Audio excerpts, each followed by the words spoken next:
अंतिम सप्ताह में है। 2022 बस आने ही वाला है।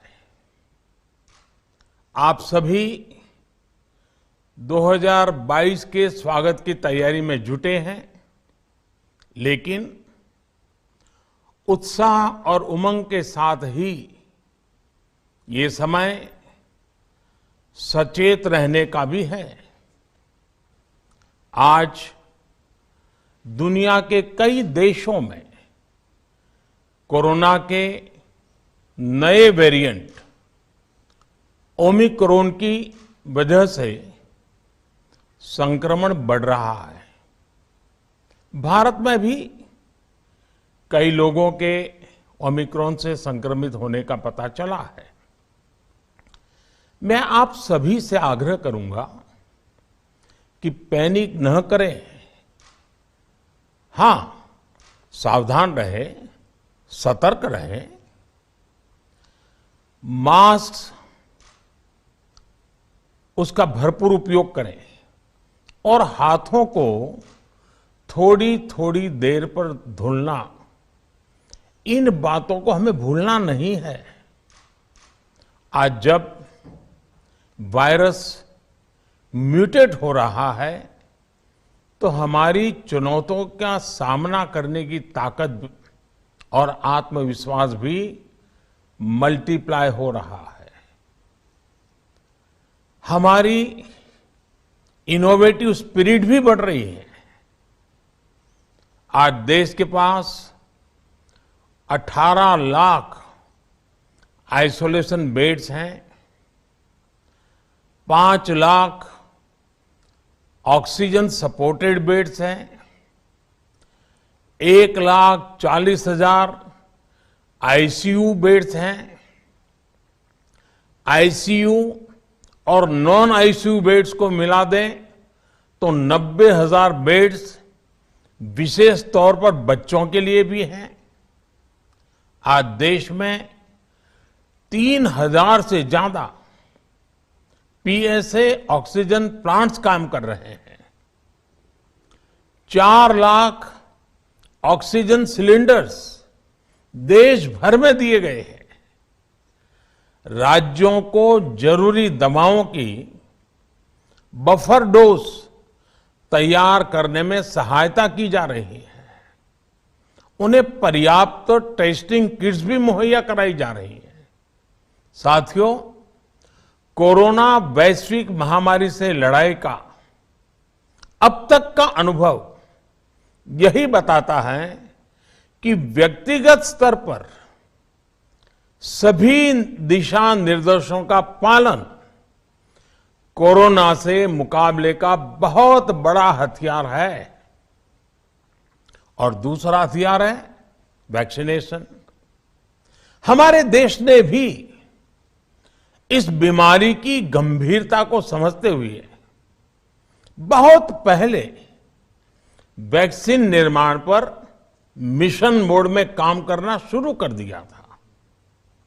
वैक्सीन पर रिसर्च के साथ साथ ही approval processes, supply chain, distribution, training, IT support system, certification पर भी हमने निरंतर काम किया।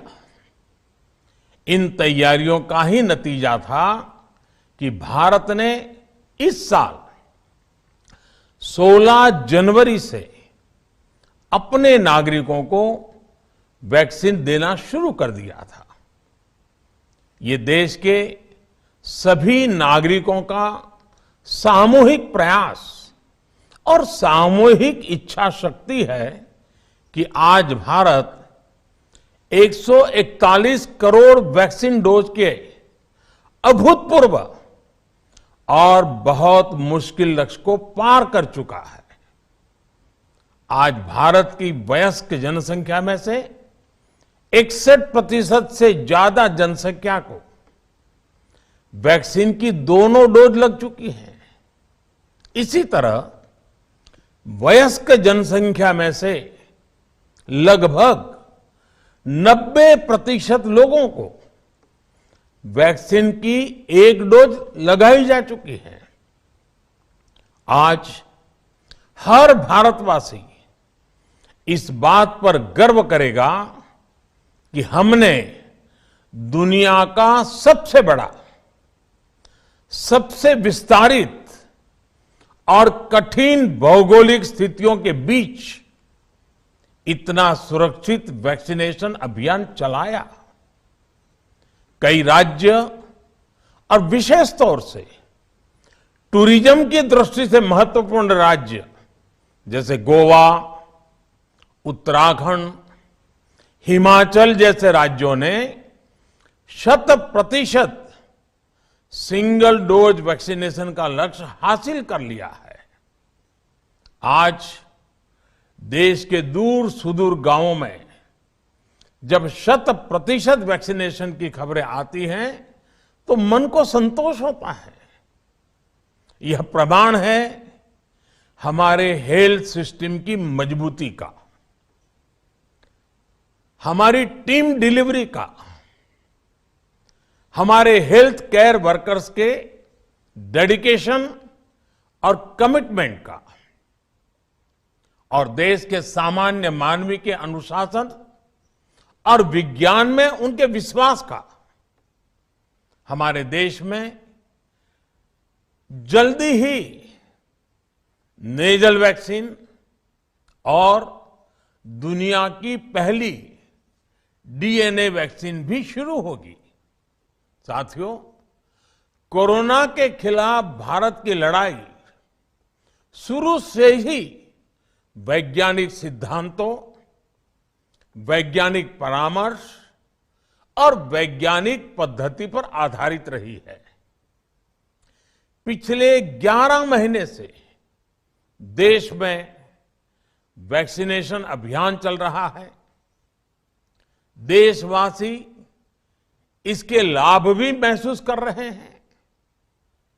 उनकी रोजमर्रा की जिंदगी सामान्य हो रही है। आर्थिक गतिविधियां भी दुनिया के कई देशों की तुलना में उत्साहजनक रही हैं। लेकिन साथियों, हम सभी जानते हैं कि कोरोना अभी गया नहीं है। ऐसे में सतर्कता बहुत जरूरी है। देश को सुरक्षित रखने के लिए, देशवासियों को सुरक्षित रखने के लिए हमने निरंतर काम किया है। जब वैक्सीनेशन शुरू हुआ तो उसमें भी वैज्ञानिक सुझावों के आधार पर ही ये तय किया गया कि पहली डोज किसे देना शुरू किया जाए, पहली और दूसरी डोज में कितना अंतराल हो, स्वस्थ लोगों को कब वैक्सीन लगे, जिन्हें कोरोना हो चुका है उन्हें कब वैक्सीन लगे, और जो कोमॉर्बिडिटी से ग्रस्त हैं उन्हें कब वैक्सीन लगे। ऐसे निर्णय लगातार किए गए और ये परिस्थितियों को संभालने में काफी मददगार भी साबित हुए हैं। भारत ने अपनी स्थिति परिस्थिति के अनुसार भारत के वैज्ञानिकों के सुझाव पर ही अपने निर्णय लिए हैं। वर्तमान में ओमिक्रॉन की चर्चा जोरों पर चल रही है। विश्व में इसके अनुभव भी अलग अलग है, अनुमान भी अलग अलग है। भारत के वैज्ञानिक भी इस पर पूरी बारीकी से नजर रखे हुए हैं, इस पर काम कर रहे हैं।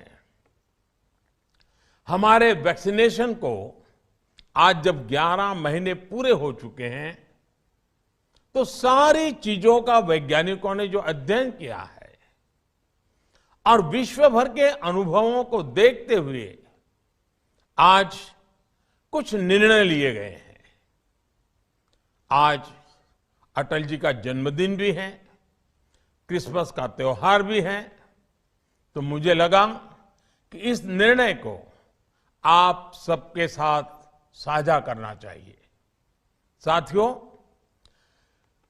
15 साल से 18 साल की आयु के बीच के जो बच्चे हैं, अब उनके लिए देश में वैक्सीनेशन प्रारंभ होगा।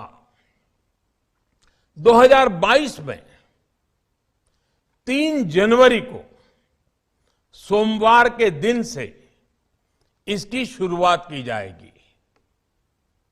ये फैसला कोरोना के खिलाफ देश की लड़ाई को तो मजबूत करेगा ही, स्कूल कॉलेजों में जा रहे हमारे बच्चों की और उनके माता पिता की चिंता भी कम करेगा। साथियों, हम सबका अनुभव है कि जो कोरोना वॉरियर्स हैं, हेल्थ केयर और फ्रंटलाइन वर्कर्स हैं, इस लड़ाई में देश को सुरक्षित रखने में उनका बहुत बड़ा योगदान है। वो आज भी कोरोना के मरीजों की सेवा में अपना बहुत समय बिताते हैं। इसलिए प्रिकॉशन की दृष्टि से सरकार ने निर्णय लिया है कि हेल्थ केयर और फ्रंटलाइन वर्कर्स को वैक्सीन की प्रिकॉशन डोज भी प्रारंभ की जाए। इसकी शुरुआत 2022 में 10 जनवरी सोमवार के दिन से की जाएगी। साथियों, कोरोना वैक्सीन का अब तक का ये भी अनुभव है कि जो अधिक आयु वाले हैं और पहले से ही किसी न किसी गंभीर बीमारी से पीड़ित है, उन्हें प्रिकॉशन लेना सलाह योग्य है। इसको ध्यान में रखते हुए 60 वर्ष से ऊपर की आयु के कोमॉर्बिडिटी वाले नागरिकों को उनके डॉक्टर की सलाह पर वैक्सीन की प्रिकॉशन डोज का विकल्प उनके लिए उपलब्ध होगा। ये भी 10 जनवरी से प्रारंभ होगा। साथियों, मेरा एक आग्रह है कि अफवाह, भ्रम और डर पैदा करने के जो प्रयास चल रहे हैं, उनसे बचना चाहिए। हम सभी देशवासियों ने मिलकर अब तक दुनिया का सबसे बड़ा वैक्सीनेशन अभियान चलाया है। आने वाले समय में हमें इसको और गति देनी है और विस्तार देना है। हम सभी के प्रयास ही कोरोना के खिलाफ इस लड़ाई में देश को मजबूत करेंगे। आप सबका बहुत बहुत धन्यवाद।